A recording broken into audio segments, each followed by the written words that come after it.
ಮಚ್ಚು ವಿಚಾರಕ್ಕೆ ಬರೋದಾದರೆ ಫೈನಲಿ ಆ ಮಚ್ಚನ್ನ ತಲುಪಿಸಿದ್ರ ಹೇಗೆ, ಏನು ಅದ್ರ ಬಗ್ಗೆ ಏನು ಅಪ್ಡೇಟು? ಸರ್, ನಾನು ಹೇಳ್ದಾಗೆ ನನ್ನ ಪ್ರಾಪರ್ಟಿ ಅಲ್ಲ ಅದು. ನನಗೆ ಅದಕ್ಕೆ ಸಂಬಂಧನೇ ಇಲ್ಲ. ನನಗೆ ಅದಕ್ಕೆ ಸಂಬಂಧ ಇರೋದು ಆ 9 ಸೆಕೆಂಡ್ ನಾನು ರೀಲ್ನ ಏನು ಕಾಣಿಸ್ಕೊತೀನಿ ಅಷ್ಟೇ. ಬಿಕಾಸ್ ನಾನು ಲಂಚ್ಗೆ ಹೋಗ್ತಾ ಇದ್ದೆ, ಎಲ್ಲರೂ ಅವ್ರವ್ರು ರೀಲ್ಸ್ ಮಾಡ್ಕೊತಾಯಿದ್ರು. ನನ್ನ ರೀಲ್ ನಾನು ಮುಗಿಸ್ಕೊಂಡು ನಾನು ಲಂಚ್ಗೆ ಹೋಗ್ತಾಯಿದ್ದೆ. ಅಲ್ಲಿ ರಜತ್ ಮಾಡ್ತಿದ್ದ, ಕರೆದ, ನಾನು ಹೋದೆ, ಮಾಡಿದ್ವಿ. ನನ್ನ ಪಾಡಿಗೆ ನಾನು ವಾಪಸ್ ಲಂಚ್ಗೆ ಹೋದೆ. ಮಚ್ಚು ಇನ್ನೊಂದು ಮತ್ತೊಂದು ಅದು ಎಲ್ಲಿತ್ತು ಏನು, ಅದು ಪ್ರಾಪರ್ಟಿ ಸರ್ ಅದು. ಸೊ ಒಬ್ಬರು ಪ್ರಾಪರ್ಟಿ ಒಬ್ರು ನಾವು ಮುಟ್ಟೋಂಗಿಲ್ಲ. ಅದ್ರ ಬಗ್ಗೆ ನಾವು ಇವಾಗ ನೋಡಿ,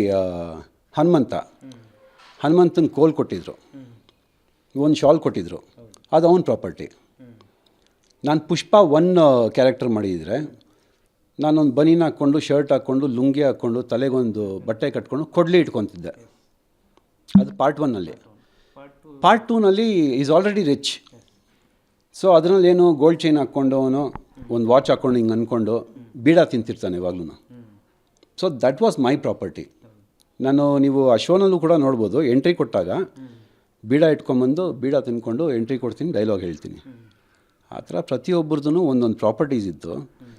ಇವಾಗ ಆ ಬೀಡದಿಂದ ಏನಾದರೂ ಹೆಚ್ಚು ಕಡಿಮೆ ಆಗಿ ನಾಳೆ ದಿವಸ ನಾನು ಯಾರಿಗೋ ಬೇರೆಯವ್ರಿಗೆ ಬೀಡ ಕೊಟ್ಟೆ ಅಂದ್ಬಿಟ್ಟು ಆ ಬೀಡ ಯಾರು ಕೊಟ್ಟಿದ್ದು, ಎಲ್ಲಿ ಮಾಡಿದ್ದು ಅಂತ ಅವನನ್ನು ಕೇಳಿದ್ರೆ ತಪ್ಪಾಗತ್ತೆ ತಾನೆ. ಅದು ನನ್ನ ಪ್ರಾಪರ್ಟಿ.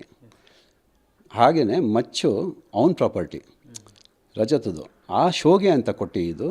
ಅವನ ಡ್ರೆಸ್ ಕೂಡ ನೋಡಿರ್ಬೋದು ನೀವು, ಅವನ ಕಾನ್ಸೆಪ್ಟ್ ಇದ್ದಿದ್ದೇ ಅದು. ಸೊ ಹಾಗಾಗಿ ಅವನು ಮಚ್ಚಿಟ್ಕೊಳ್ಬೇಕಾಗಿ ಬಂತು. ನನ್ನ ತಪ್ಪೇನು ಅಂದರೆ ಅದರಲ್ಲಿ ಅವ್ನು ರೀಲ್ಸ್ ಮಾಡೋವಾಗ ನಾನು ಜೊತೆಯಲ್ಲಿ ಹೋಗಿ ರೀಲ್ಸ್ ಮಾಡಿದ್ದು ಆ 9 ಸೆಕೆಂಡ್. ಹಾಂ, ಅದೊಂದು ತಪ್ಪು ನನ್ನ ಕಡೆಯಿಂದ ಆಗಿದೆ ಅಷ್ಟೇ.